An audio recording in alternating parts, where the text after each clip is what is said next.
And we're here. We're live. Yay! Hey, what's going on, people?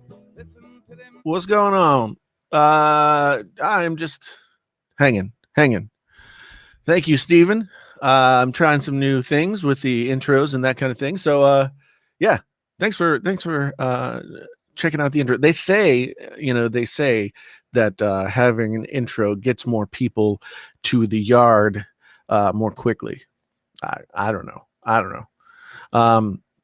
Or at least more people are here when you start. And I guess that's true. We got 43 people hanging at the start of the show. So I figured that's a good thing, right? Right.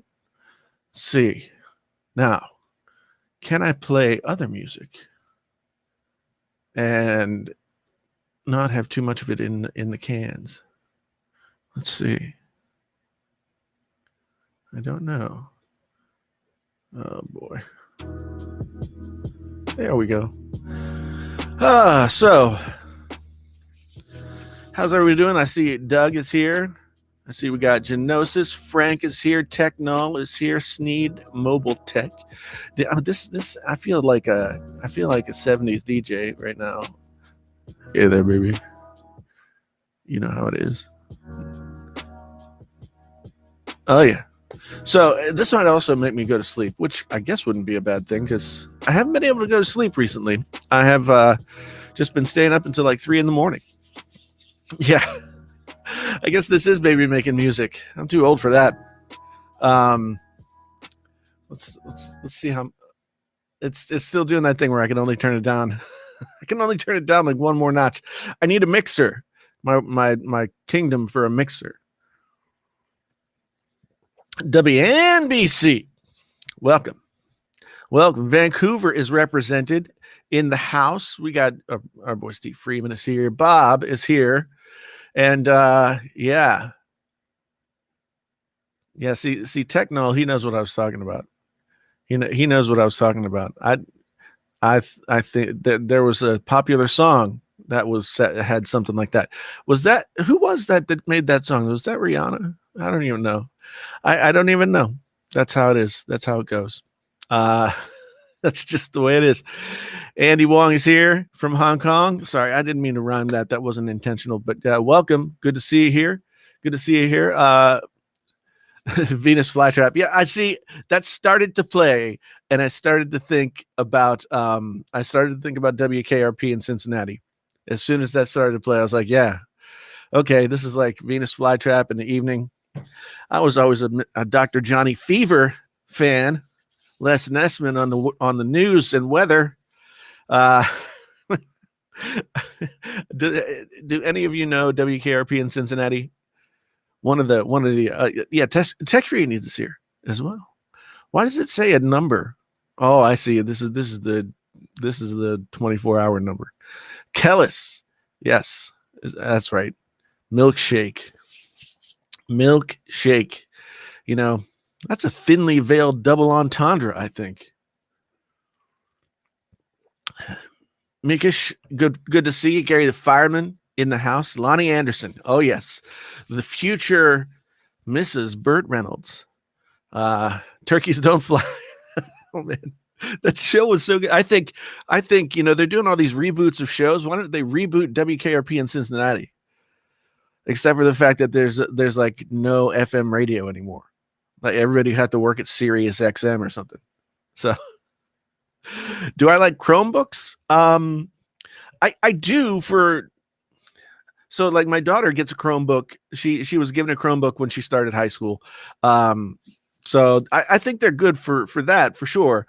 And if you just want something that's like a very bare bones kind of web browsing device, it's hard though, because I mean Chromebooks were to me kind of the perfection of the netbook, and then it so quickly moved from that onto just like ultra light laptops. So oh yeah, I remember when Dr. Johnny Fever said booger on the air. The music rights are expired for WKRP. Oh my gosh, that That might have to become like the new Painfully Honest theme song. Like I'll get myself the stems. I'll write some new lyrics. It'll be awesome. I can't believe that they would let that go though. There's got to be something worth keeping. That's got to be something worth keeping, right? Man, this 8:30 thing. I started late. I started this stream later because my daughter is now working at the gymnastics. What do they call it? Gymnastics dojo? Is that what it is? Is it a dojo? What is it? I don't know. The gymnastics place where she has been taking gymnastics for many years, and so I had to go pick her up from work, and it's just like it's brutally cold, and just really at this point, like it was okay when I couldn't go out. Well, when I didn't go out, but I could. Now I can't go out, and I would. So I repurchased the 13-inch MacBook Pro the other day. It's gonna be, once I get everything in it like sort of set up and working right, it's gonna be my recordings, my video recording / streaming / editing rig, and this rig will be more for the music stuff. It is thin. It is light. Man, and it is fast. I'll give it that for sure. As long as you don't try and make it do something that it's not ready to do, then yeah, but no, I haven't had any problems with it whatsoever so far. And I've used it, of course. I've had one before. But the thing about it is now that I'm using it again, I recognize that it's kind of like the 12.9-inch iPad with the Magic Keyboard. Yeah, I mean it's fast that way, but it's way more powerful and better all around device. Although I have an iPad, 12.9-inch iPad with Magic Keyboard. Maybe I should get rid of it. I don't know. I'm getting rid of a lot of stuff. I'm getting a lot of stuff out of my life. I sold my iPhone 12 Pro Max, so there's that. And the only reason I may have already said, you people in Texas must be freaking out. It's like, what the? I mean, this is just like the second week of February for us. But yeah, I got rid of the iPhone 12 Pro Max, and it was no slight to the iPhone 12 Pro Max, but I bought it. This is why I think it's always best to buy Apple devices. I bought it for $10.99, right? The retail price. I sold it for like $9.50. And of course, it's not that old or anything, but still, if I got $150 less, that's like less than 10% devaluing, which I don't think I could do if I was trying to sell on an Android device. But I did end up keeping the S21 Ultra. And part of it was that I was really lazy and it was really cold on the last day that I had to take it back. And I was just like, I don't want to go out in the cold. And the other reason was I don't have any, that if I had gotten rid of this, I wouldn't have any current phones until I got, where is it? Here. I got this. Oh yeah. LG Wing. Just came yesterday. It was supposed to come last week. So I make the announcement. Yes, I'm not going to talk about smartphones anymore. And here I am talking about smartphones. But yeah, I am, Stephen, getting rid of a lot of stuff. I have been on this kick of watching Hoarders recently. Yeah, watching Hoarders late at night when you're basically a shut-in in your own house, night after night after night, is I don't know if I recommend it, but Hoarders fascinates me. How much does the wing weigh? It's like middling weight, I would guess. Yeah, I would say it's like somewhere in the mid range of like large phone weights. The S21 Ultra is a chunky boy, which I mean, it is heavy. It's maybe not as wide. I haven't measured him, but maybe it's not as wide as the iPhone, and that's why it doesn't feel as heavy. I don't know, but I don't know. Make a thank you for the $5 super chat. If I were to buy any other phone right now, regardless of price, what would it be? Regardless of price. That is a really good question. I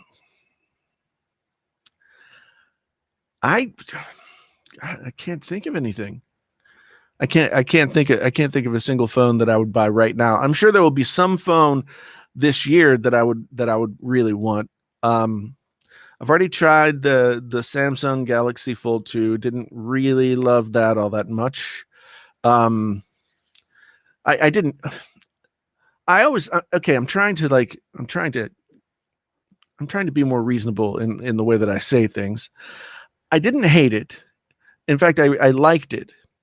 But over the course of my time with it, I found that it was just kind of funky to use. Yeah, like it was awkward to open and hold and stuff like that. So the LG, I'm curious about the wing. The wing is a very cool thing. It takes some getting used to. I will say that the little mechanism for opening it is cool, but I still haven't found like the natural position for opening it. I kind of wish that it opened either way, because I hold my phone in my right hand, and so that would be more natural, but it doesn't. But I've been doing it. Does like dual screen things where you can have YouTube open and something else.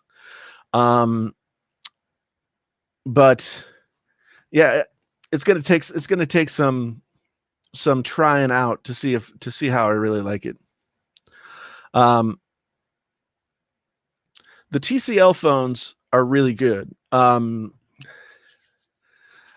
never ended up trying a blue phone, but I know they're still available, like at Best Buy. I think maybe now they're sort of part of another, like one of the major companies uses them. I'm not sure.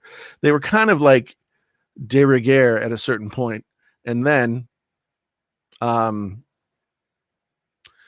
ooh, look at that. Restream has congratulated me on receiving 100 messages so far today. But yeah, maybe this is a good segue into like kind of the topic of discussion for this. I'm just trying, I figured I'd try and find a topic of discussion, so we could kind of dig into that a little bit more. I don't know if you guys have heard. I haven't really like tweeted it out or anything, but I have a new podcast debuting, I think this week, if not early next week. But it's going to be on the Empire Podcast Network, and it's just going to be called Painfully Honest with Jason T. Lewis. And in that podcast, I'm going to broaden out and talk not only about tech related stuff, but also, like entertainment related stuff, as well as maybe some topical stuff. And maybe, I'm not exactly sure. I'm going to have to, try and error kind of thing to see exactly what the format's going to be. But like one of the things I want to talk about, and not because I want to talk about this whole, like the latest example being Gina Carano leaving Star or being asked to leave or getting booted or not having her contract renewed or whatever it is from the Mandalorian and sort of that whole thing is really interesting to me because,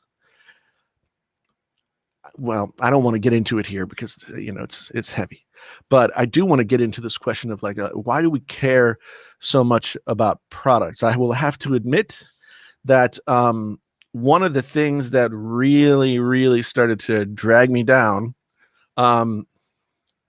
about talking about smartphones was just the straight up homerism that couldn't be reasoned with, and I just couldn't eventually it just became tiresome.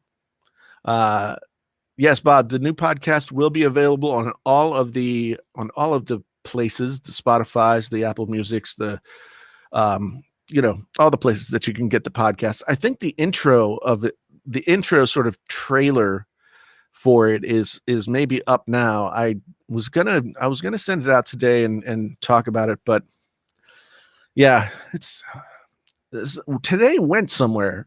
I'm not exactly sure where today went, but I had one of those mornings where I got up, I got some work done, I was feeling pretty good about it, and then suddenly it was like 11:30 and this wave of exhaustion just crashed into me. And so I just took a nap at 11:30. So according to my good friend Steve Freeman here, it's the new podcast is live on all platforms now, and it will be available on iHeartRadio in 30 days. So yeah, that's Painfully Honest with Jason T. Lewis. That's me, of course, you know that. And I'm looking forward to like the solo audio podcast. Like nobody can people don't complain in podcast comment sections as much as they do in video comment sections. So yeah, I'm toying with this idea, and you guys tell me if you think that I can do it.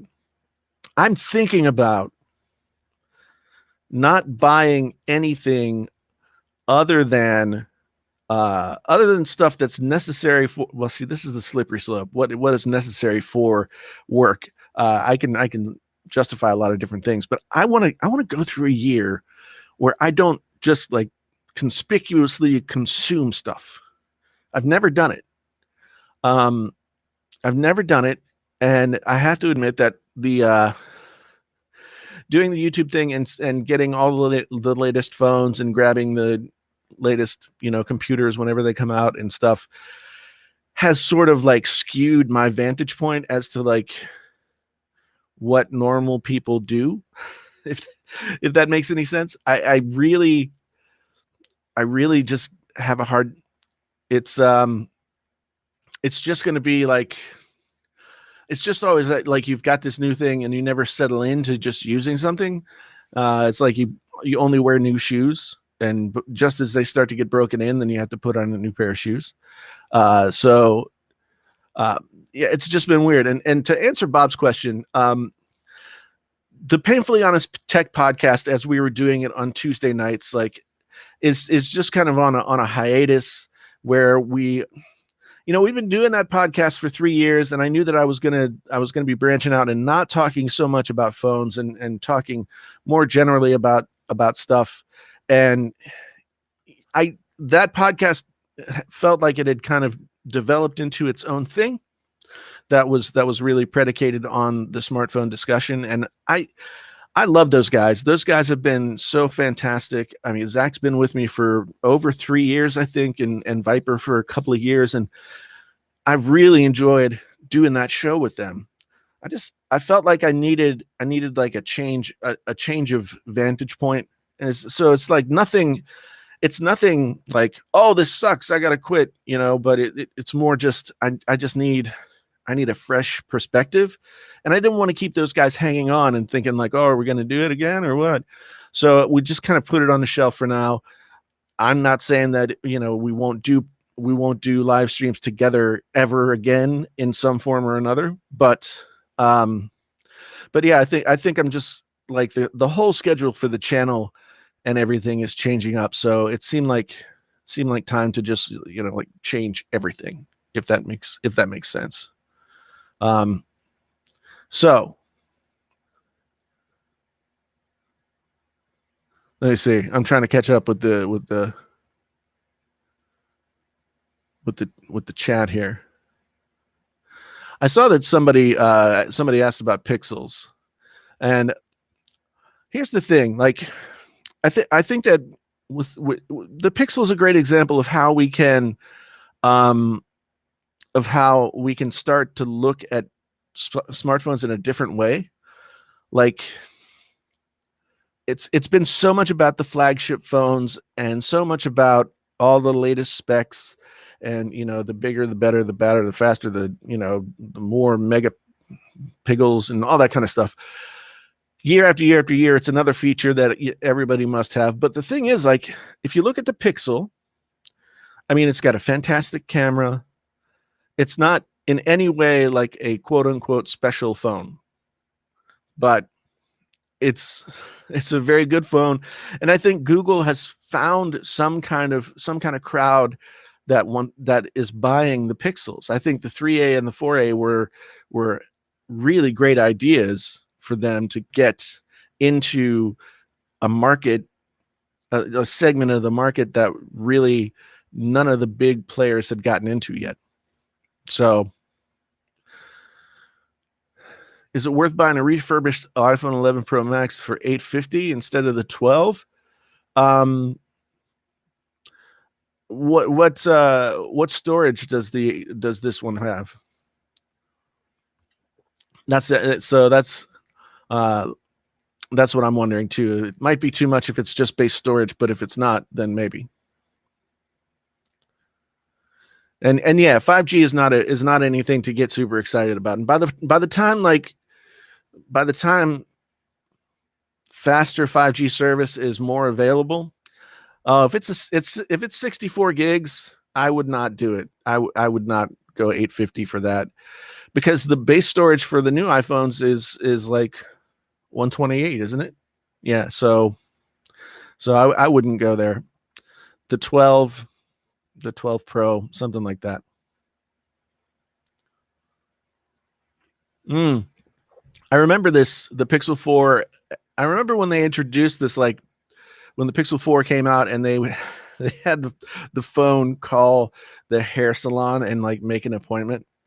Very, very bizarre, very bizarre. But yeah, that is a cool feature.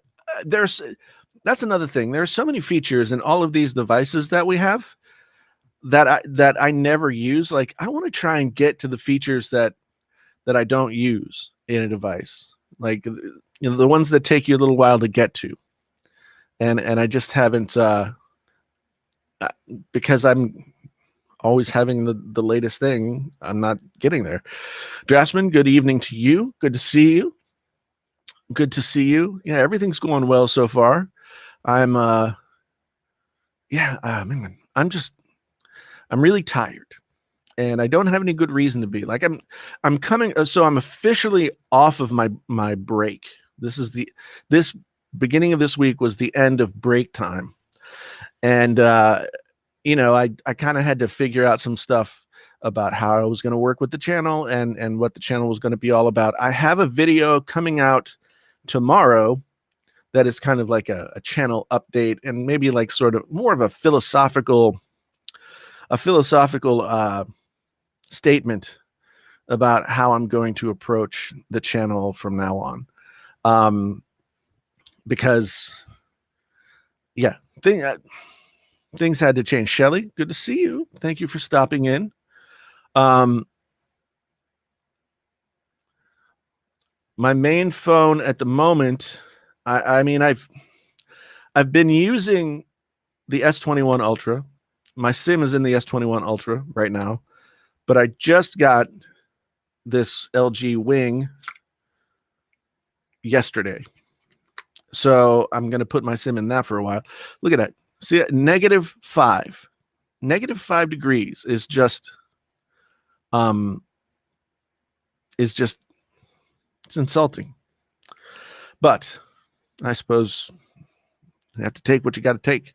Best Samsung phone ever would be, in my mind, I would say the Galaxy Note 9.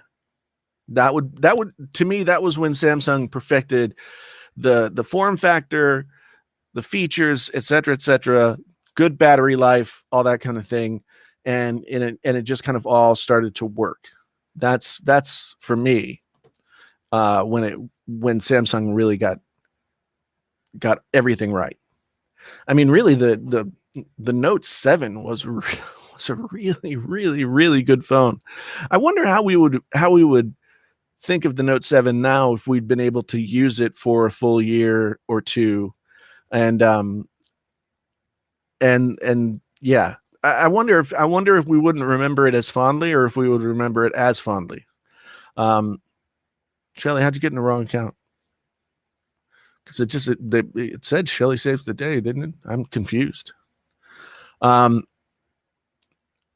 Celsius is different, yes, but -5, when you've had negative something every day for like 2 weeks or whatever it's been, -5 is still like, it's starting to become depressing. It's just like, oh, maybe I'll go outside today. Oh, no, I won't. And our heater broke last night. And that was fun. My wife came up, my wife and they were all downstairs watching TV, and my wife came up and said, "Hey, it smells like something's burning down in the basement." So I went down, and I could see it smelled like burning dust, right? So, it had a little bit of like that electrical burn smell. So I went into the utility room where the heater is, and I listened to it kick on, and it didn't kick on. I could hear it sort of buzzing like it wanted to kick on, and it didn't. So I called the guy. The guy came out and looked at the blower motor with the fan in it. Was real. I think it was that, whatever has the fan. Anyway, he found that like one piece had burned out, and that had caused the fan to stop. So we replaced the one part, and then an hour later, it stopped working again. And when I woke up this morning, it was 49 degrees in the house.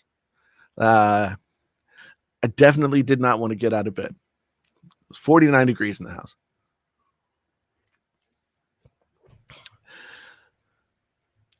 Who am I going to cuddle? Like my puppy is by the time I wake up at like 7 or 8, the only person the only living being in the bed is me and like a dog, because my wife gets up much earlier, and actually she sleeps in another room. It feels embarrassing to admit that, I was like, oh, but we've done it ever since my daughter was born, because my daughter was a very light sleeper and very difficult to get to sleep. So she slept in the bed, and I worked like the 4 to 12 shift at the newspaper, editing and stuff like that. So I didn't get it home until late. So I couldn't get into bed. So I ended up starting to sleep in my daughter's bedroom. Long story short, 17 years later, it's kind of nice to have your own room, So that's the story of that. But it was very toasty in the bed compared to what it was like not in bed. And out here in the studio, which is not officially connected to the heat of the rest of the house. Yeah, it's cold. It's pretty cold out here. I had to put on 2 pairs of socks. I don't have any slippers. And like once winter starts, local stores stop selling slippers. Like I went to Target, they had no slippers. It's the middle of winter. Why is that? Aditya has a. If you were not stuck in the Apple ecosystem, which smartphone would have been your favorite in 2021? Well, I mean, my favorite smartphone of 2020 was still overall the Note 20 Ultra. I still thought that the Note 20 Ultra from soup to nuts was the best phone, although the 12 series was more suited to me. Um so so yeah, if I wasn't in the Apple ecosystem, this is kind of a chicken and the egg kind of question. If I wasn't in the Apple ecosystem, which phone would I prefer? Um, I don't know. I don't know. And I'm curious to see, like, I will say this, like, I was going to review the Galaxy S21 Ultra, but the only thing that I can really say about it is that it's a very solid phone. It does all the things that it's supposed to do very well. It's a little bit like, I mean, it's a little better in some places than the last one was. Um, there's nothing like uniquely special about it to make it something. It's something to even review. So so I didn't do a review, but it is a good phone, and I've been enjoying using it. So Techree News wants to know how many studios do I have. It's all the same studio. I just like keep moving stuff around, which is another. I think it's a mania that I have. I just like move things all the time, and but no, I decided during the break that I was going to build a command center for the studio that could not be undone, could not be outdone, could not be anything. So I have a 96-inch butcher block table that I've used as a desk before, and then I got a 48-inch butcher block table that I put as an L over here. And so in tomorrow's video, you'll see what the view is from the L side. And I've got my audio gear in here, like with room left over. So I'm gonna do. I love like studio tours. I love watching other people go through their stuff and talk about it, and I really like doing them, but they never seem to do well on my channel. I don't understand why. It seems like nobody's interested, but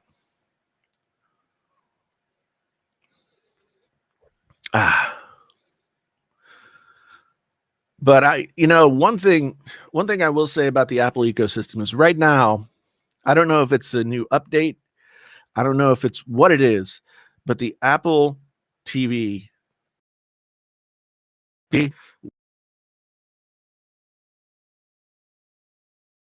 now, and as hard as it is to use stupid trackpad on the remote, it'll like stick, and then it'll go 4 things down, and then you'll try and go back to the thing you wanted to go to, and it'll go 4 things down. And that is just getting on my last nerve. That's just getting on my very, very last nerve. And I can use my LG like magic remote to do everything, but, well, I forget exactly. There's most of the functions work. I can't change the volume because the volume right now is the volume for the Apple TV is connected to the HomePods. The rest of the TV setup is not. So right now I don't have any secondary sound for the TV, and I will say this: I have found that the stock speakers for the LG C9 are not absolutely terrible. So, but I mean, usually I'm going through the Apple TV. So, I think I have 2 or 3 of the really expensive Logitech Harmony remotes, and I can just never get them. And I can just never get them set up so that it does everything like seamlessly the way it's supposed to. And it's very frustrating. It's very frustrating because the best remote that I had for that kind of thing, the best like universal remote, and I don't know where it is. It's got to be around here somewhere. But the best remote that I had for that was oh my, it was like a little remote, and it was all touch screen, and I can't remember the name of the company that made it. And it was really good. It also would control like Apple Home stuff and all that kind of thing. But yeah, it was just really like the battery life was not great on it. Why didn't my camera shut off? Oh boy. Here we go again. Oh, I don't know why this happens. It's supposed to have continuous, like, it's supposed to be continuously powered. Hold on a second, please. I'll be right back.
Okay.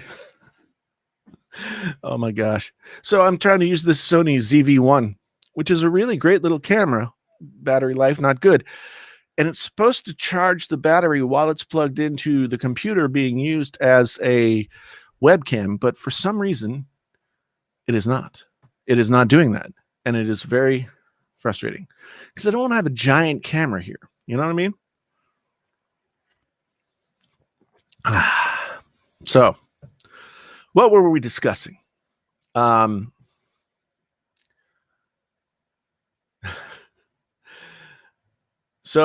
Jermaine, you're actually going to buy AirTags, I assume. Is that what that means?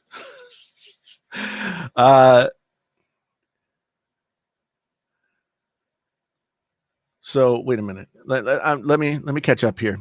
Thoughts on Apple replacing the aluminum and going glass on the AirPods Max 2.0? No way. I would not do that. I would not. No. I mean, if Apple needs to replace the aluminum as it is not an optimum building material for headphones, they're just going to have to suck it up and go plastic, I guess, because glass is going to be even heavier. And I mean, you could do like an aluminum sort of bracket, an aluminum sort of construction with a glass back, I guess. But I hadn't heard about that potential.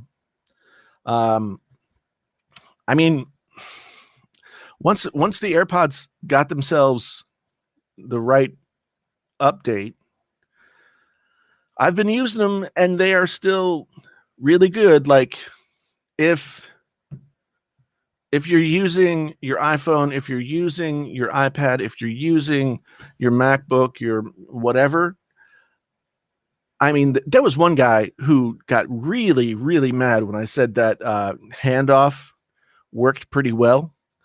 Like, he went nuts. He started like commenting in every video that I had, and then he kept going and was like, then he kept going. He sent me an email. He sent me a Facebook DM or a Twitter DM, like all this stuff, because he had so much trouble with the handoff for the AirPods. And lately, it doesn't matter. Like, I'll grab my iPad after using my iPhone or my MacBook or whatever, and it will switch like that. And I don't know if it's been updated, but it's been working really well. And they sound really good. I'm still not sure they're worth what I paid for them now. Aaron, what are you saying here? Did you update the ZV1 to the new 2.0 firmware? No. See, that's what that's what I'm doing. I have it plugged in via USB right now, and it's recognized as my webcam. The only problem is it has in the past, and I know it's supposed to charge the battery while you're still doing that, but for some reason it's not charging the battery. The battery is still draining, and then in the middle of a stream my stuff will die and I'll look like a noob. So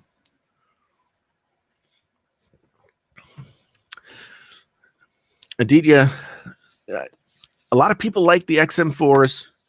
I haven't listened to them in a while, so I'm going to go back and I'm going to listen to them again. I'm going to do a review because I've had them. I haven't reviewed them, and I'll let you know what I think. But I do think, so one thing I did the other day, I was using the AirPods Max with the computer, and then I switched to the Audi's LCD ones, which are wired headphone, and did my best to level match so that I wasn't hearing one louder and thinking it sounded better because I was hearing it louder. And they were very similar. The one thing I could say about the AirPods Max versus the Audis is that the AirPods Max sounded a little bit more energetic, right? They sounded like they were amping up the sound just a little bit compared to the Audis, which were much flatter, much more sort of calm, which I liked. But initially, when you hear that, you're just kind of like, oh, the AirPods sound better. So, voice assistant, interesting. I gotta say, like, I've only recently like started to use voice assistants. This is maybe an old man thing, but I don't think to say like, hey, blankety blank or whatever to do something. I like where I find myself doing it, and it's the most annoying, is when I'm trying to like type something into my TV with just like sliding over and over. And then I feel like an idiot because I could be using the voice thing. But on the iPhone, if you're using the Apple TV, it'll pop up and let you use it as a keyboard. So that's fine too. But no, I have to say that I don't use Google Assistant almost ever. But I do have a couple of Echo devices here in the house, and I do have, of course, the AirPod or the AirPods, but also the HomePods, and I just got a HomePod Mini that I'm gonna be looking at for the channel as well. The AirPod Mini, I haven't really put it through its paces yet, but it's tiny. It's like the size of a tennis ball. It is tiny, and for the size of it, it sounds great. Now, the thing is, I always thought if somebody could get a great sounding small form factor speaker that you could put throughout the house in little places, and then just have like maybe a main setting where you could listen to your stuff like in front of the TV, in your entertainment center or whatever. That would be perfect, because then you'd have whole home Siri, you'd have all the stuff that you need. And the HomePod Mini seems like the perfect thing because it sounds really good. It's very unobtrusive, and I have to put it through some more paces to really get a sense of it. But I mean, you ask it to do things and it does it. So, yeah, I'm really bad at thinking about when to use voice assistants, which is kind of a problem, I guess. See, this is funny. I think I agree with you but I never thought I would say that the Sony WH-1000XM4s were a value for money option. They were, up until recently, like the most expensive, top of the heap noise canceling headphones out there. And now, I mean, that just goes to show you, like, I guess when your headphones are $400, they seem really expensive until somebody else comes along charging $550. And of course, you can get those for much cheaper on sale and that kind of thing. And so, yeah, it's I don't know. They're both very expensive headphones. I think 90% of everybody would never spend that much money on headphones regardless. But yeah, it's very interesting. Frank asks, have I thought about using the minis in place of the regular HomePods? Unfortunately, the minis do not have the ability to do the TV thing for some reason. If Renee were here, he'd tell us all about it. It would all make sense. But right now they don't. But what I hope happens, what should happen, is that the AirPod minis become, you get the ability to use like 5.1 or 7.1 surround sound with the minis as the satellite speakers, which would be awesome. And maybe it would even be like potentially the Dolby Atmos that the HomePods do is really pretty impressive for what it is. But it's just considering it's two little coffee cans on your wall. But it does sound really good. I don't find myself sort of feeling like I'm missing anything with the audio when I'm using those. Cowan? I don't know. Oh, we got a super chat. I almost missed it. My daughter just bought a new budget Samsung 55-inch TV. Screen only flickers while on 4K using Xbox One S. What is wrong with it?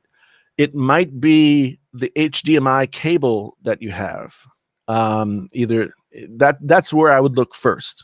I would look at the HDMI cable. Just if you have another HDMI cable around it, it might be that you have a low speed HDMI cable. Although I think the Xboxes typically come with the correct HDMI, but I would look to make sure that you have a high speed HDMI cable going from the Xbox to the TV, and that might be what does it.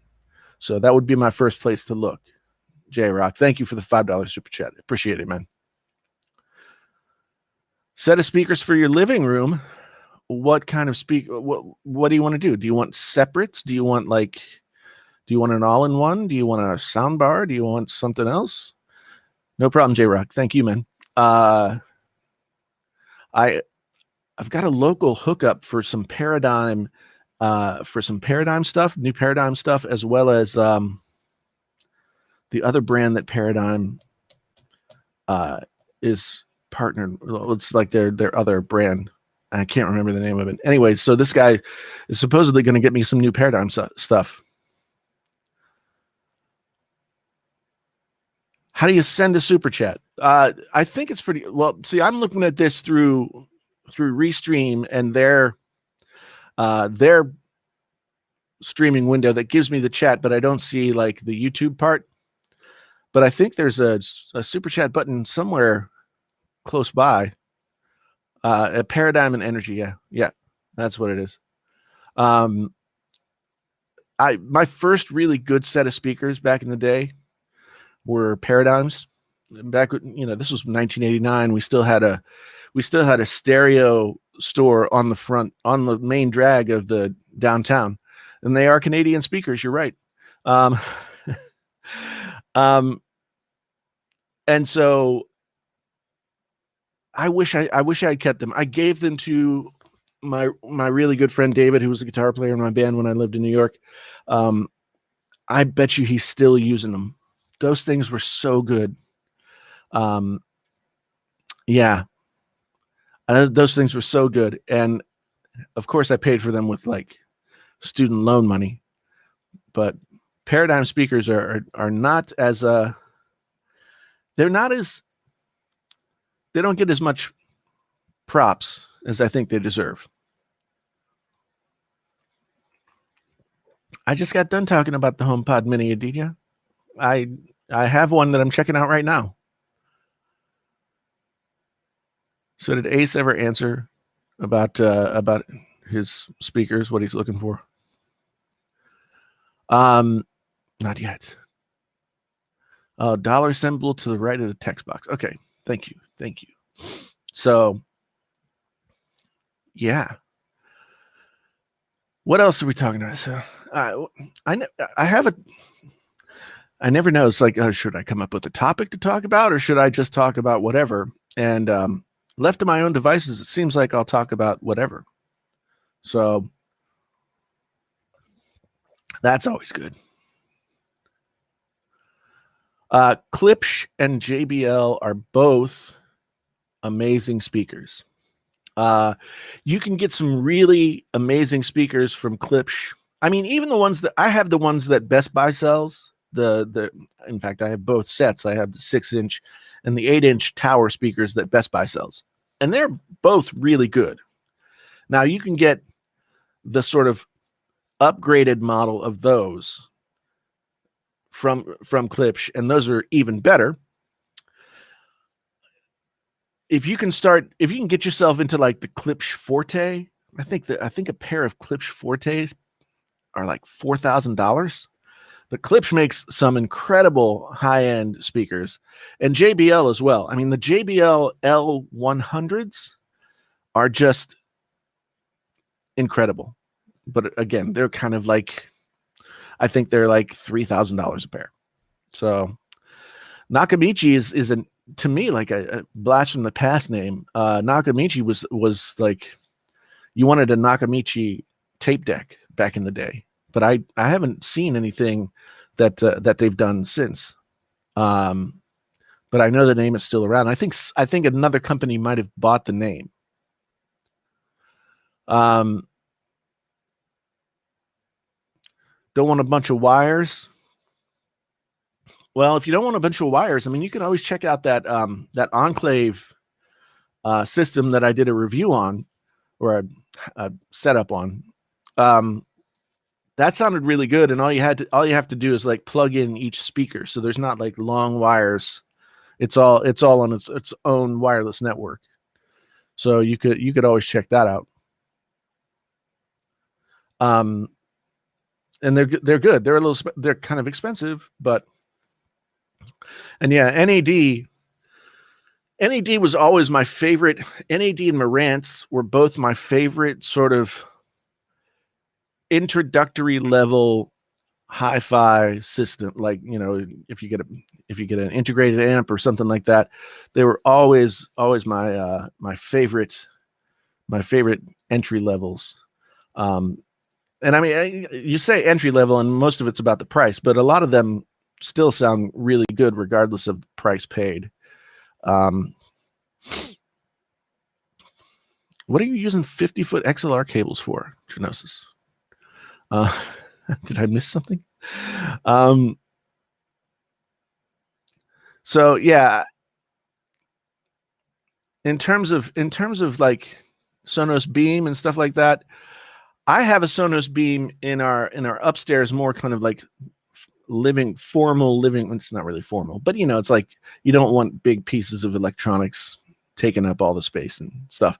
I have the Beam in there, and the Beam sounds good. What I like about the Beam is kind of the same thing that I like about the HomePods, is that they're very transparent. They're just out there and don't draw attention to themselves, but the sound that you're looking for is there. So I like that. I'm anxious to try the newer Sonos that replaced the Play Bar.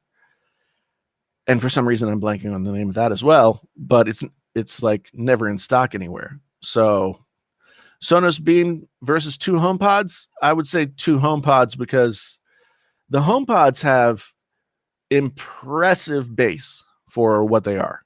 I mean, you would never think like, oh, the bass is going to be thumping with the HomePods, but when you're watching a movie and you get some of that low end rumble from something like that, the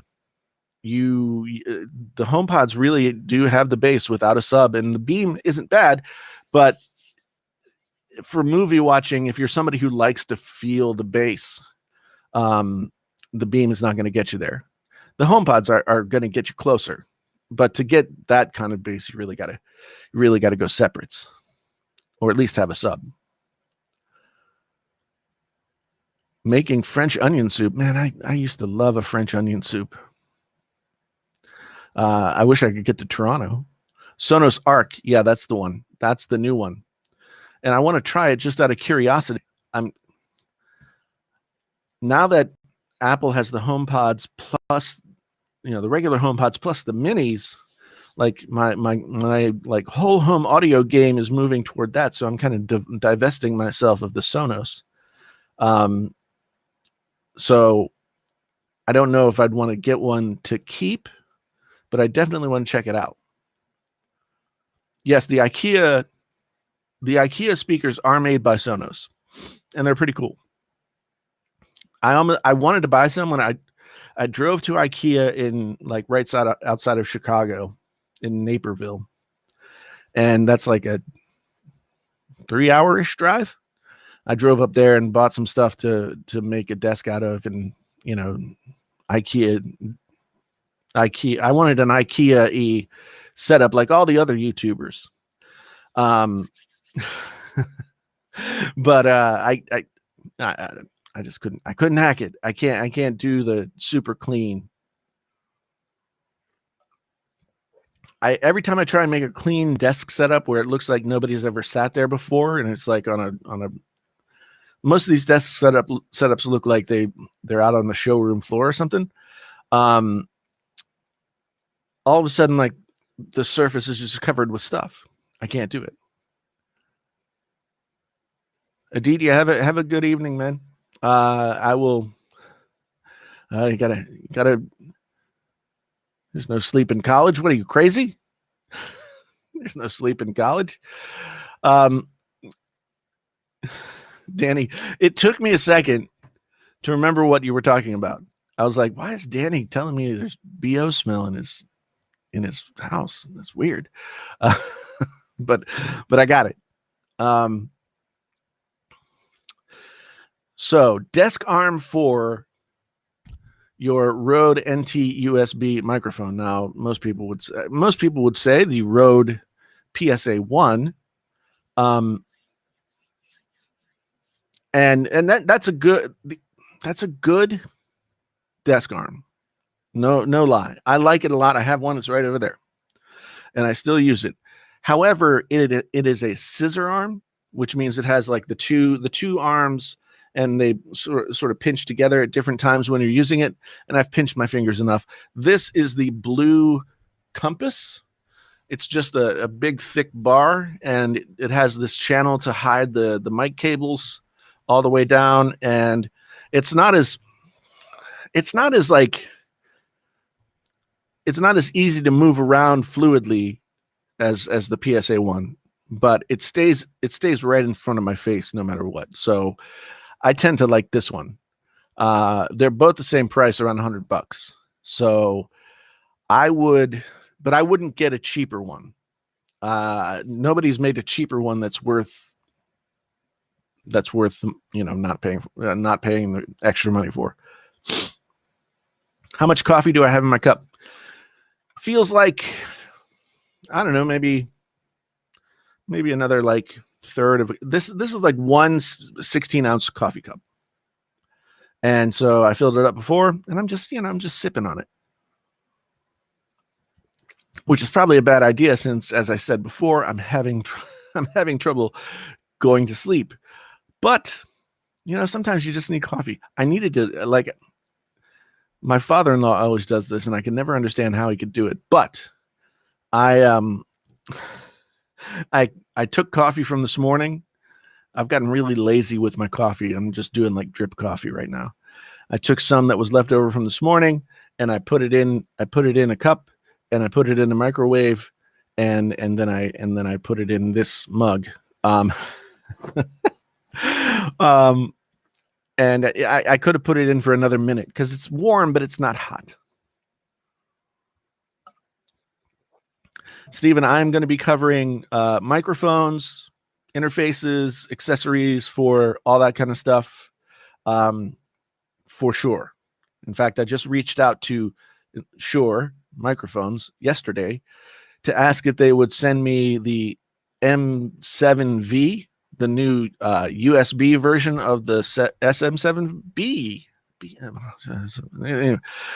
Yeah, I know coffee in a microwave is terrible, but I mean, it still tastes the same.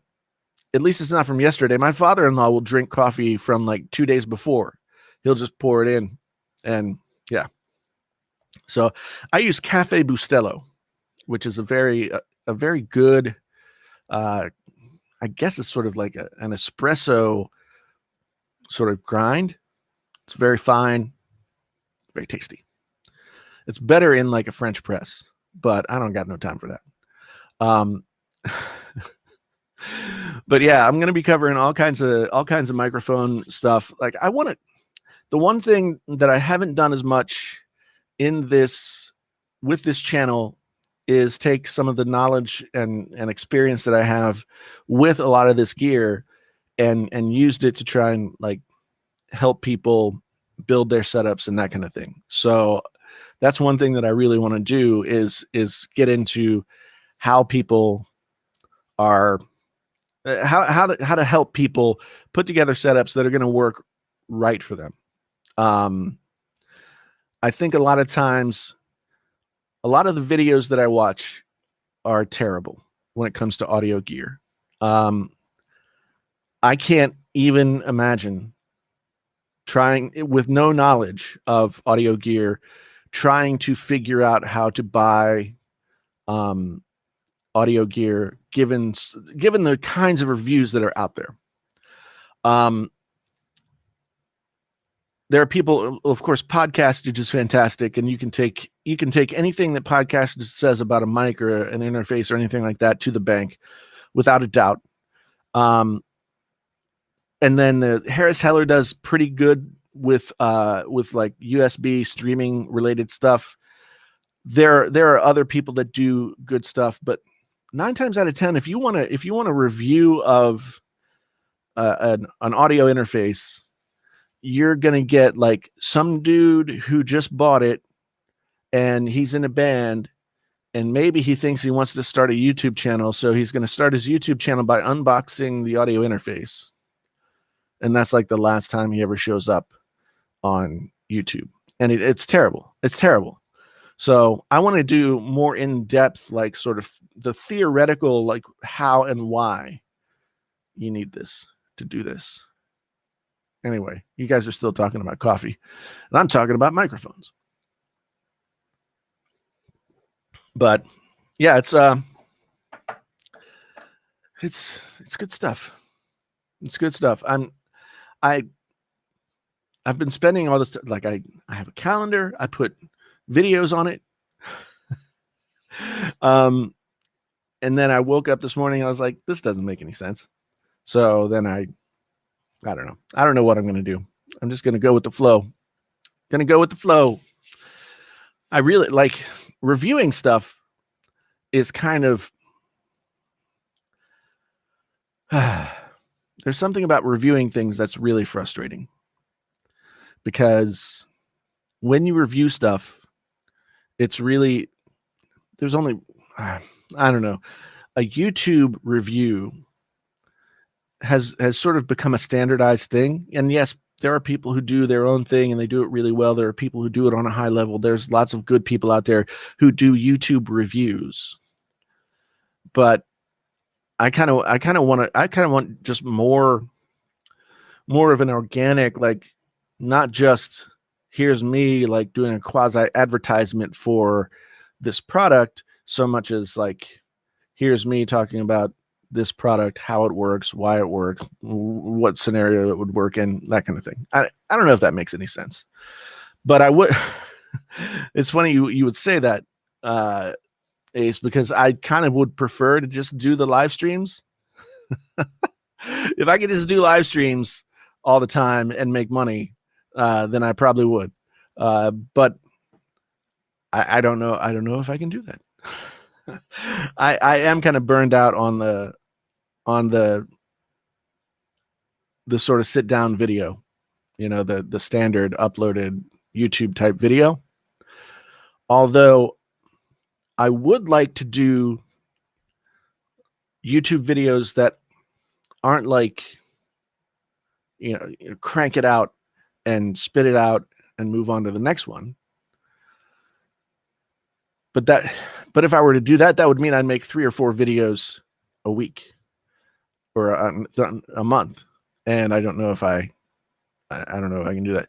They do monetize the streams, and you can do the super chats and all that kind of stuff. Memberships are something that can do that can be done. There are ways to monetize. Unfortunately, like YouTube doesn't have as many ways for streamers to monetize as like Twitch does. Once you can monetize on Twitch, there are a lot of different ways that you can build monetization into it. And YouTube is, of course, always taking a cut of whatever you're getting as well, whereas Twitch does things slightly differently. And I've thought about doing more stuff on Twitch. I've done that in the past. You guys have probably been around, some of you, for that. I like Twitch overall. It feels like it's a much more relaxed kind of format. And for what I feel like doing these days, it might be a better format. But I know that, my audience is on YouTube, and a lot of people don't want to go from YouTube to Twitch. And yes, Bob is right. I mean, Rich from Review Tech does very well with his live streams. I mean, he does a live stream every night, but you got to remember, he's also putting out 2 or 3 videos a day, which, I mean, he's got it down to a science. And I look at Rich's channel, and I've been watching Rich for a long time, and I've seen him kind of struggle with the same kind of thing that I'm struggling with now, which is like, okay, I've kind of run up to a dead end on this kind of topic or this kind of video. So what do I do next? And he has pivoted in a bunch of different directions, but it seems like he's really got it figured out now. I want to get to, Scott had something here that he was saying, to get back to Jason's topic. Looking forward to more diverse reviews, stuff outside of my core interest. Well, thank you, man. I appreciate it, because yeah, that's what I'm going to try and do. My whole thing, I mean, this might be giving you guys a little preview of the video that's going to release tomorrow, but, and I've said this in other live streams, I've just gotten to the point where I can't worry about the YouTube algorithm anymore. I know enough about, I've done this long enough, and I've learned enough about how it works, to know how to get views on videos. But I don't want to just be, I don't want to be an automaton just cranking out the same kind of videos or 2 or 3 different videos over and over and over again, because that's what the algorithm likes. And the algorithm will then like shoot you through the moon because it always knows what you're going to do. That's good for a season. I mean, I did that to a certain extent and found that it was, it did work.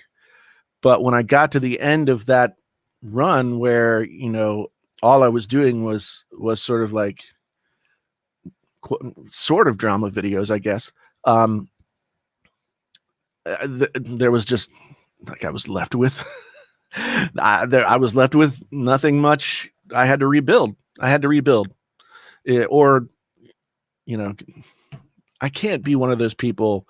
Like whenever I think about sort of geek drama people, I don't think about Rich, because Rich has found a way to, like, I think, be a little bit more balanced and a little bit more stable. But I think about that guy Nerdrotic, who just seems like he's having some sort of manic fit every day. I haven't watched his videos in a while, but when Star Wars was coming out, he was thrown into my feed a bunch, and I watched some of his videos, and he just seemed like he was losing his mind at every point. And I am losing my mind. So I don't want to also act like I'm losing my mind during every video. So I got to a point where I was like, I can't do that. And I don't want to be like, press button and algorithm will send out video. I don't want to be one of those people either. I admire people who find a thing that works for them and then just can do that thing. But whether it's like my short attention span or my sort of proclivity toward self-sabotage, I just can't do it. I can't year after year make the same kinds of videos and not start to feel like I'm not being honest anymore. So are you talking about Nerdrotic Game of Thrones videos? I didn't see any of those, but I mean, I can only imagine that he had a field day with what a shit show that was, because that's right up his alley. That Game of Thrones was a total shit show there at the end, and I'm sure he was a pig in shit.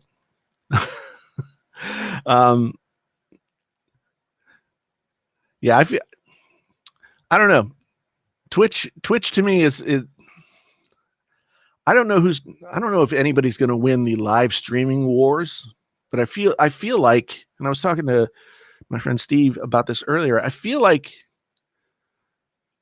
there's a space for live streaming now that maybe there wasn't a couple of years ago, where people might enjoy getting live content or rewatching live content that was put out that day, whereas the edited video presentation was the way that YouTube worked, and live streaming wasn't really a thing. Now live streaming is definitely a thing, and everybody's doing it.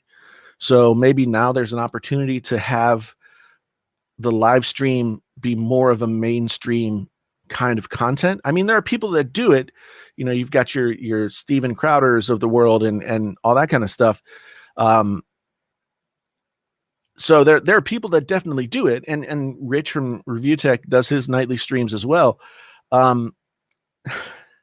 But yeah, I wonder if there's a way for live streaming to be sort of a mainstream piece of content for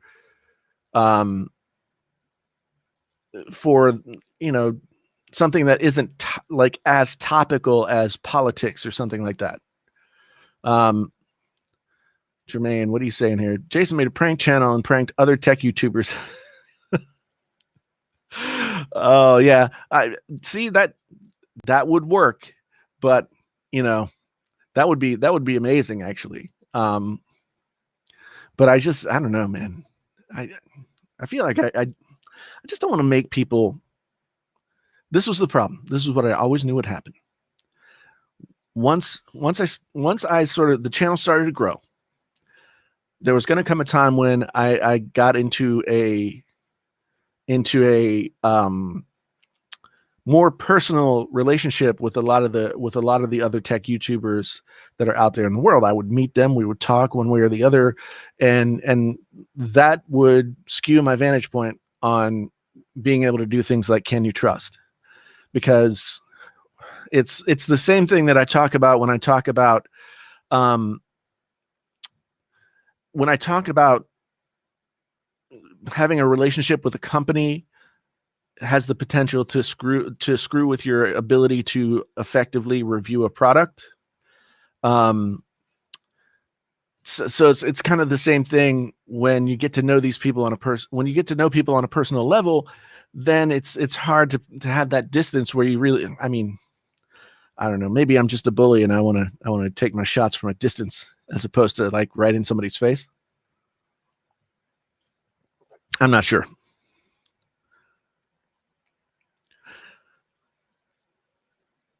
So yeah, that's Zach and I have talked about that, and he has been doing that for the past like month or so, I think, at this point, and he's going to continue to do it at least for like a while.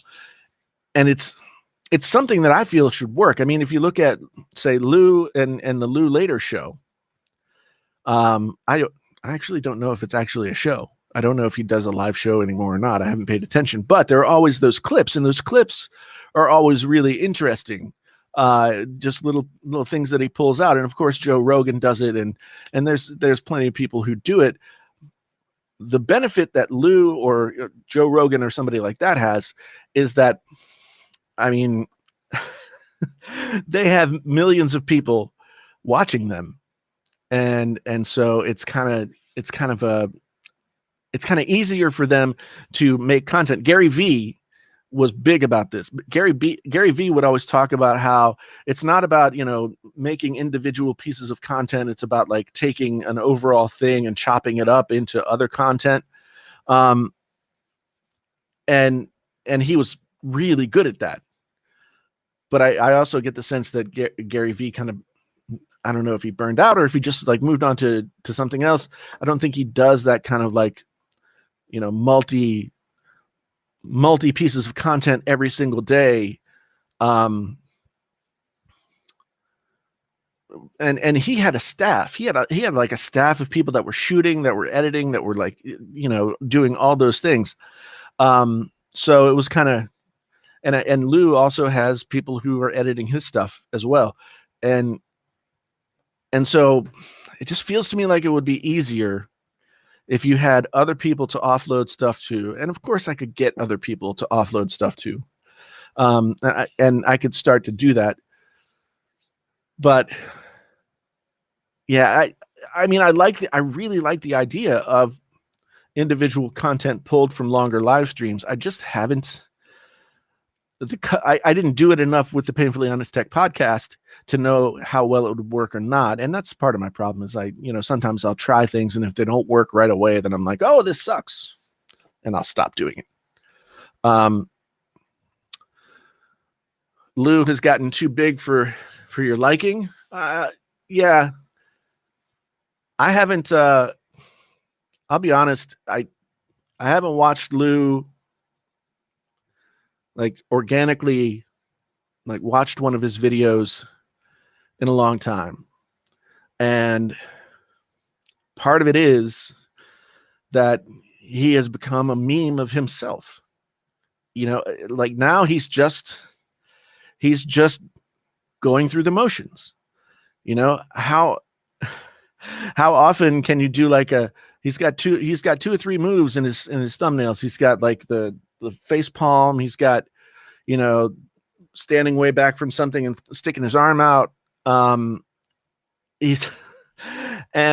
there's just, it used to be that he was getting tech that nobody else had at the moment. And he would get like exotic, weird things and all that kind of stuff. But what I've seen recently is not that. I'm more interested in the talk show kind of thing where he reacts to news of the day or whatever, but I've never watched the full show. So if he's over the top on the show, then maybe I'm only getting the clips. But yeah. So see, the thing is, like, Nirvana was one of those moments where when they got popular, they were still too good for me to like call them sellouts and move on.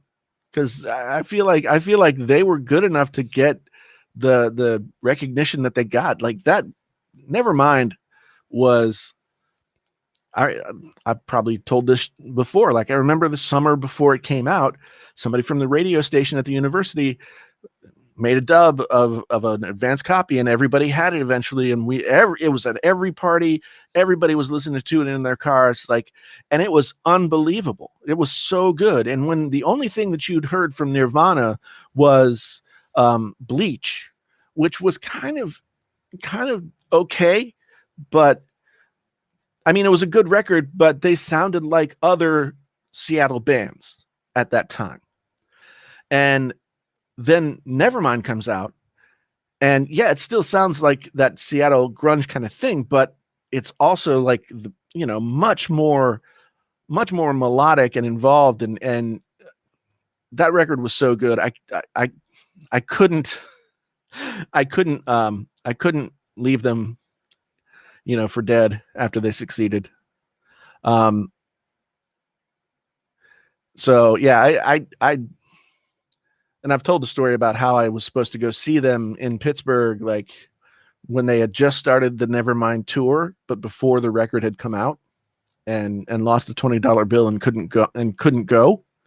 And then 2 weeks later, they were the biggest band in the world, and I never got another chance to go. Yeah, are you talking about the acoustic thing? The Nirvana, like, what was it, Unplugged? Yeah. That was really cool. And the thing about the Nirvana Unplugged, I loved the Unplugged series. I thought it was really cool. And there wasn't a lot of that mainstream out there, like artists reimagining what their stuff was. And the thing about the Nirvana Unplugged show was that it was literally like, I mean, I can't tell you how many times I've done this where punk rock guys are just kind of hanging out, and there's like a open mic at the local coffee house where everybody drinks coffee and never buys food, and they just play a bunch of songs. And that show really kind of had that vibe, but it also had like some chick playing cello, and it was just really incredible. I mean, there's not often something that comes out of a live performance that becomes like a really like standardized version of a song, but several from that Nirvana Unplugged did, and the Clapton Unplugged as well was unbelievable. Like, his version of Layla on there, to me, is superior to the original, like, studio recording. His version of Tears in Heaven, I mean, if you don't know the story of that song, it's a rough one. It's really, really rough. And if you didn't, cynical people might listen to Tears in Heaven and say, "Oh, that's a schlocky tune, just like over the top love song, whatever." But that song was written by Eric Clapton in the aftermath of a time when, I can't remember exactly where they were, but he and his wife and young, like, toddler son were staying at a hotel or a resort, and his son somehow walked off a balcony and died. And like, just saying that gives me like chills up the back of my neck, and you think of famous people, and you kind of have this sort of generic idea of like an Eric Clapton avatar, right? And so it's just Eric Clapton, but like, they're real people. Oh, they were in New York City. That's right. Yeah, I remember that now. Thanks, Gary. But really bad things happen to everybody, but really bad things also happen to famous people. And the fact that Eric Clapton was able to take that tragedy, I mean, and that's like, I don't often use the word tragedy, but holy crap, that is unbelievable. I can't imagine going through that, and then to turn it into something that is like honestly, truly like a beautiful song, whether it's whether it's your taste in music or whatever, like that to me is the true definition of art, where you're able to take intense emotion and translate it over to a medium that can communicate it to other people. That song is such a success. That song is such a success on that level. And it's very rare that happens. And it's unbelievably sad that it had to happen under those circumstances. But I think everybody who hears that song can feel some of that anguish, and still you can feel that anguish even if you don't know the story, and it's communicated, and that's like the sign of like truly successful art, no matter what your format is. So yeah, Draftsman, getting into more country music, can you recommend some of the must listen stuff? Oh man, see, that's a hard question, because like I grew up with a lot of it, so a lot of it is like sort of tied back to different times and memories and things like that. But to me, like the country music of the 70s and the early 80s is the stuff that is the stuff that grabs me the most. But I mean, for me, of course you have to listen to Hank Williams, because without Hank Williams there is no country music. You've got to listen to Willie Nelson, because Willie Nelson is in many ways very similar to Hank Williams, in that he's his first single or first song that he wrote came out when I think it was like 1949 or something like that. I mean, Willie Nelson has been doing country music forever and has been like a constant in country music for that long. So you got to listen to Willie Nelson. And if you're listening to Willie Nelson, you got to listen to Waylon Jennings. And if you're listening to Waylon Jennings, then you got to go through that whole 70s outlaw country thing. If you go through the 70s outlaw country thing, then you can come up to like people like Chris Stapleton today, and get an idea of where they came from. I mean, so but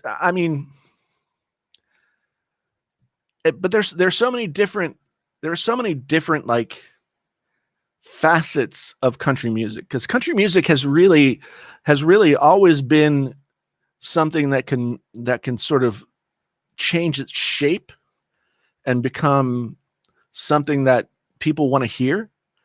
Like the modern country music, that's out today, the majority of it is I don't care for it, because it's more crass, it's more coarse. The thing that I've always loved about country music is that there was always like sort of not necessarily a double entendre going on, but there was always sort of like an elbow and a nod and a wink, and it was kind of like an inside joke. But modern country is just like there's no like, I don't know, like save a horse, ride a cowboy. It's just crass. And to me, like that isn't what I love about music. Okay. So it's in some ways the same as like Poison. I never liked Poison because they were too obvious. But yeah, like, The Gambler. I mean, I did a cover song on my other channel where I do covers. I remember hearing that song when my dad was driving up the hill to his house, homemade dirt road. And that record, as well as Dolly Parton, Waylon Jennings, like all that stuff, just unbelievable. Yeah, the first concert that I went to, okay, this will date me quite significantly, but the first concert that I went to was, I believe it was 1981. It was Kenny Rogers, and this was Kenny Rogers, like the crooner era, where he had a circular stage and the band was in the middle in the pit, and he would just walk around the circular stage and women would throw like flowers at him and underwear and stuff. And it was 1981, West Virginia University Coliseum. That was my first concert ever. Going to see Kenny Rogers. And then my second concert that we went to like Jamboree in the Hills and stuff like that when I was a kid, but that wasn't like a concert really. That was like, it was like a big camp out with thousands of people. I remember going to see Roy Clark at in Wheeling, West Virginia, at like a playhouse. And Roy Clark was amazing.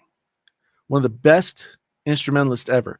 And if you're somebody my age, like, Roy Clark as like the co-host of Hee Haw, right?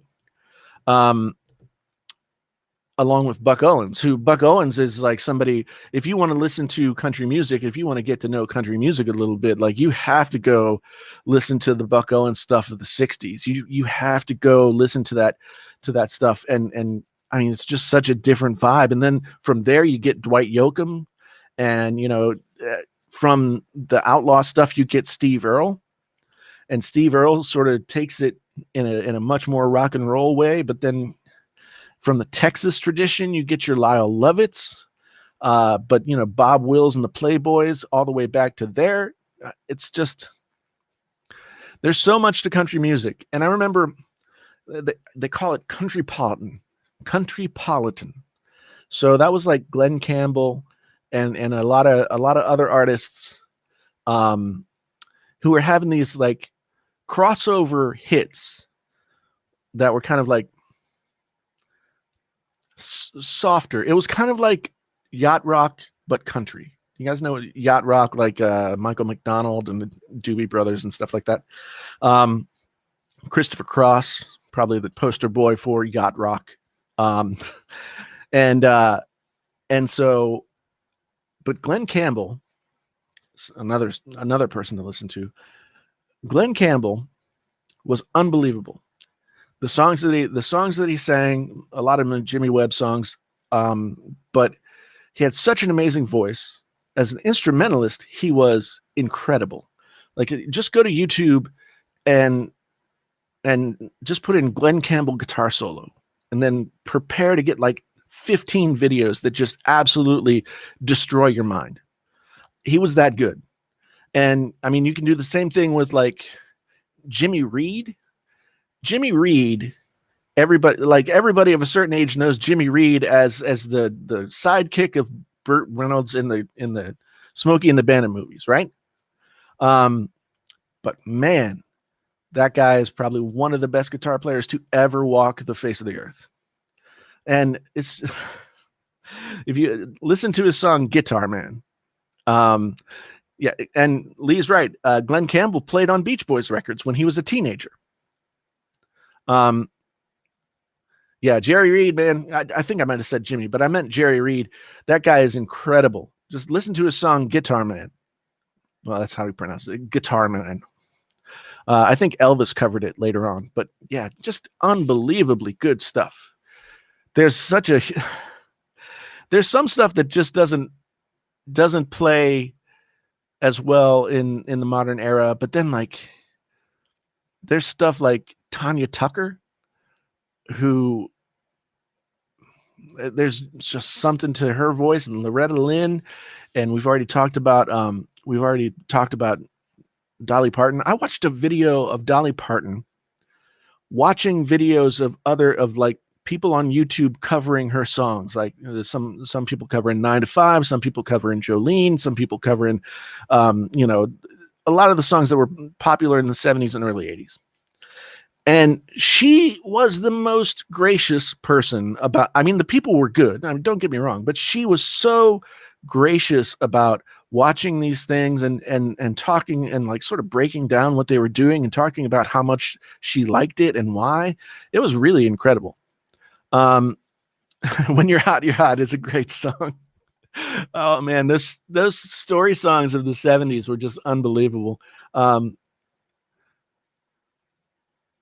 Yeah, I think, Lee, I think you're right about Glenn Campbell being like an incredibly well-respected guitar player, especially in and amongst his peers. And but as a performer, like what the majority of people know of Glenn Campbell is like, Wichita Lineman, and By the Time I Get to Phoenix, and what's the Southern Nights is another one, and what's the one, Rhinestone Cowboy. That's the one I'm trying to think of. Like, people know those songs, and they don't think of Glenn Campbell like as a instrumentalist, but he was incredible. And yes, Dolly Parton was an unbelievable writer of songs. Like, you think back to Dolly Parton songs, and you're like, oh yeah, those were good songs. And she wrote them over a period of 30, 40 years.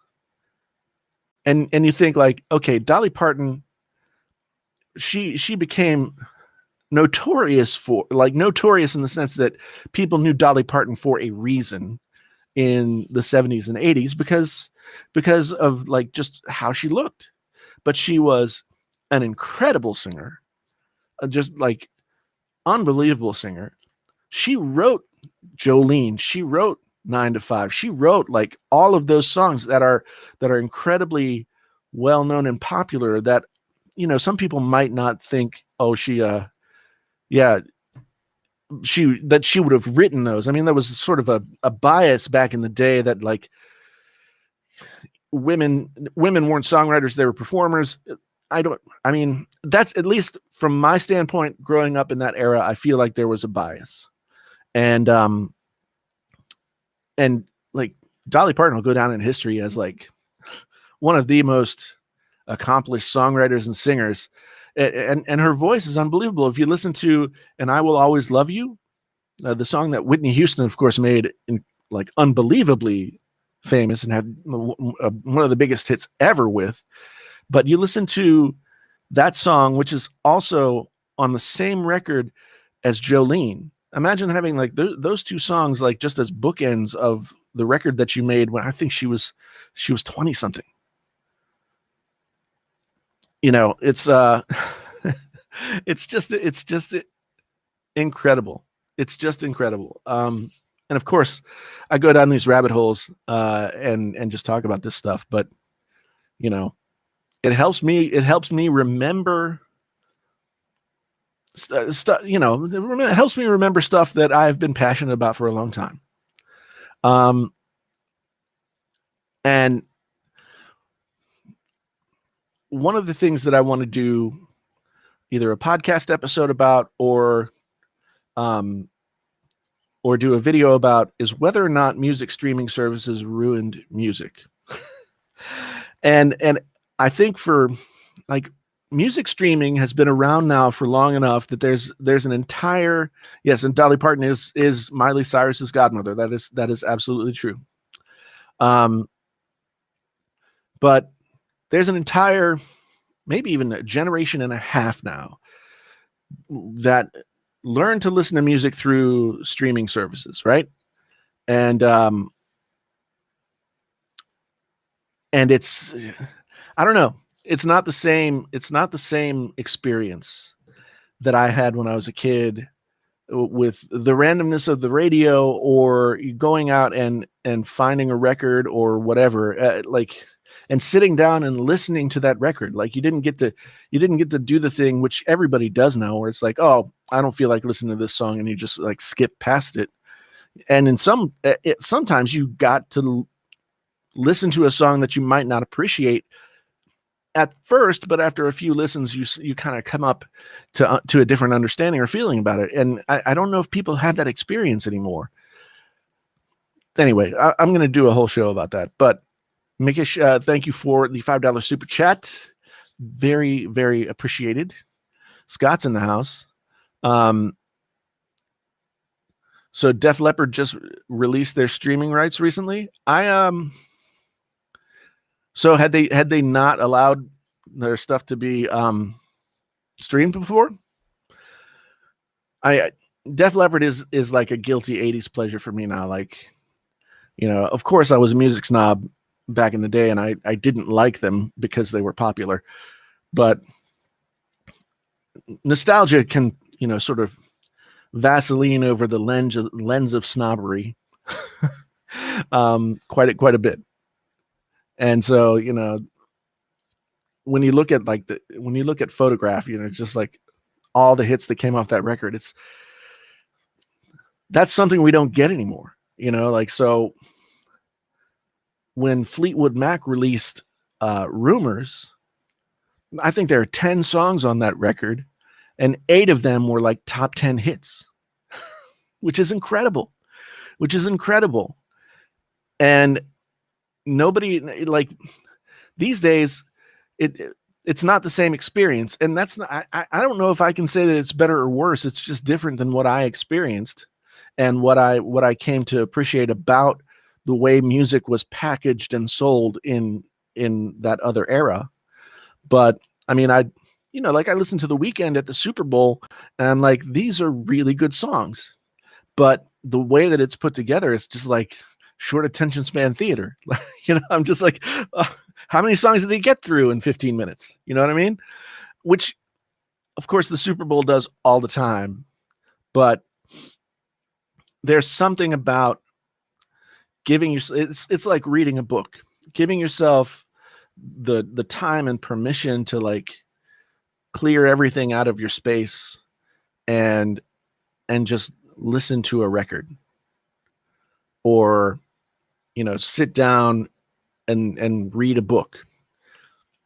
Those experiences are so different now because we're so inundated with other potential possibilities. It's a different, like, your brain on social media and technology is like, it's like hyperventilation, and it's so hard to go from there to slow down enough to allow your eyes to focus on words on a page for more than a minute, or listen to more than a couple of songs without jumping up and checking your email or something. It's an entirely different world. And I do wonder, I mean, as a father of a teenager, like, I wonder how that kind of stimuli are going to affect, like, in later in life, affect this generation of kids that have grown up with it. I'm not always sure. Danny, I totally get it. I totally understand what you're saying. But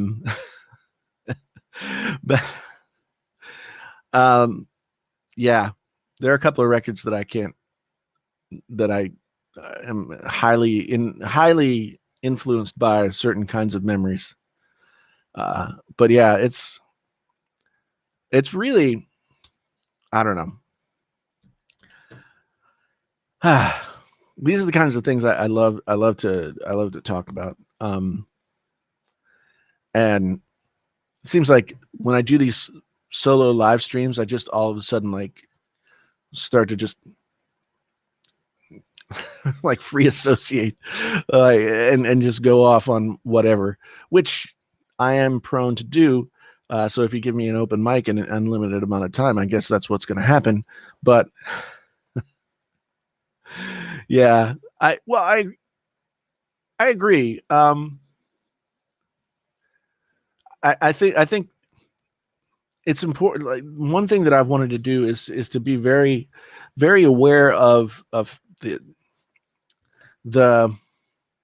impact that technology can have on my kid and other kids, and try and like balance that. But it's really hard to do, because Like I can't know their reality. So I don't know. It's really hard. And yeah, I mean, if I would love to be able to play records and just like talk about them on a live stream. I guess I could not monetize, but I think I would even get in trouble for doing that. So I don't know. I don't know. But it is now 10:17, which means I've been on for almost 2 hours. And talking about my brain just now has made me realize that like I'm kind of making my brain hurt, and I shouldn't be drinking any more coffee. Yeah, Moody Blues, man. There's no reason to be ashamed of that. Like, there's so much stuff that was really, really good. That is not in the, like, if you listen to FM radio, it's the top 100 songs of whatever, and you don't really get to hear so much of what was good at the time that was contemporary of that stuff. Yeah, that's the thing. I mean, so the definition of fair use is pretty much like if I'm playing a piece of music and then I'm commenting on it, then that's fair use. But I can't play the entire thing, right? I can't play the entire thing because then that goes beyond fair use. There's a certain percentage of a piece of art that you can use, or some intellectual property that you can use before it goes beyond fair use. And it used to be that you could go over to Twitch and do it, but you can't do that anymore. And now, like, Harris Heller, who we talked about before, he's a YouTuber, but he also has this what is it? I forget that. He's got a live stream safe music that he's been putting out. That is, it's not copyright free. It's just, what is the word? Creative Commons, maybe? I don't know. I'd have to look it up. But I wonder if in the days and weeks and months and years that come, that there won't be more people releasing their records without copyright stipulations. I don't know. Yeah, I've been following Rick Beato's channel and his struggle with fair use. I think I remember him saying in one video that, like, if he even plays like three beats of a measure of Led Zeppelin, he'll get demonetized. And it's unfortunate because there's so much great stuff to talk about, and there's so much that people could learn from having those conversations with, but it's just really difficult to do, and it's made difficult by the people who I understand it, in the sense that these bands that have been around for a while, when streaming first became a thing, when digitizing their music and putting it out, and people ripping it off of a CD or something and then just freely distributing it. I mean, that really screwed a lot of people up. Took a lot of money out of people's pockets, and unfortunately, that's like the truth. People like to think, oh well, they're rich. They aren't missing, the record that I downloaded from Napster. How's that going to hurt them? But the truth of the matter is, it does. For one thing, I mean, Napster and those early sites were, you couldn't track them. So it's one of those things where you couldn't say, like, who knows, like somebody could be doing incredibly well in in the sense that their music is being stolen more than anybody else's music, but they're not getting any credit for that. And it's costing them money. It's costing them exposure. It's costing them a lot of stuff. So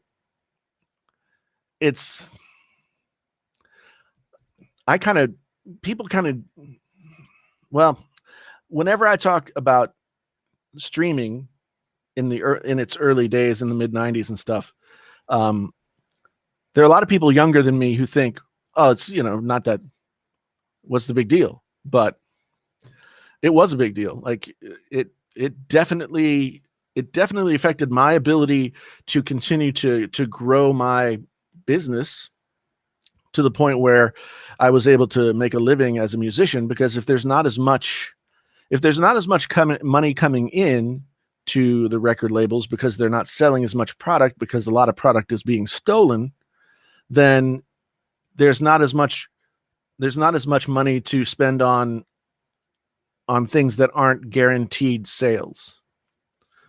I want to say, Gary, thank you for the $4.99 super chat, man. I really do appreciate it. But to sort of put a point on this and then probably shut it down because I'm like amped up. But in publishing, there's a lot of you can look at it like this. Stephen King, or insert big author who sells millions of copies of books, insert name there. They pay for the little books of people who aren't going to make a lot of money, but who write really good books.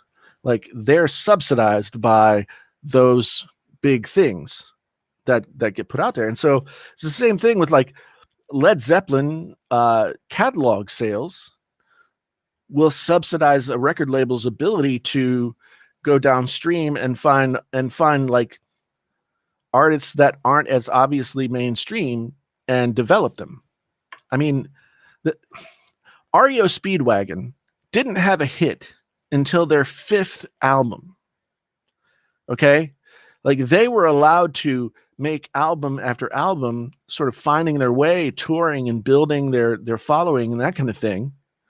And it wasn't until their 5th, like, nobody gets to their 5th album anymore. I mean, there's not even albums anymore. It's like, you're lucky if you get an EP. It's a single. It's this, that, or the other thing.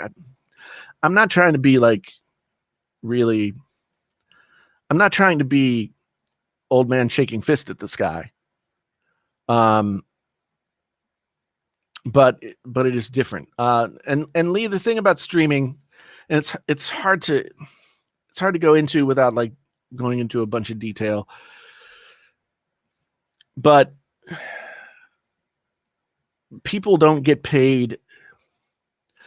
What people end up getting paid for their streams doesn't end up being what equal to what they might have gotten paid at other times. And it's much more involved in that. So it's really hard to talk about, but you can't make a living off of like the residuals from streaming the way that you could maybe with radio or something like that. And that's ultimately like the big problem.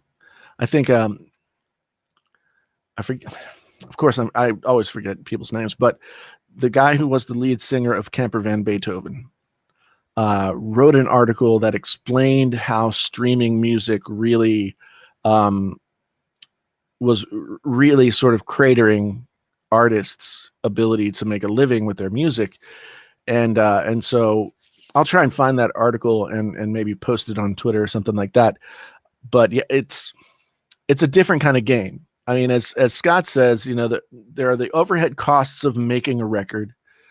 And the way that the record industry has worked forever is the record label gives you money.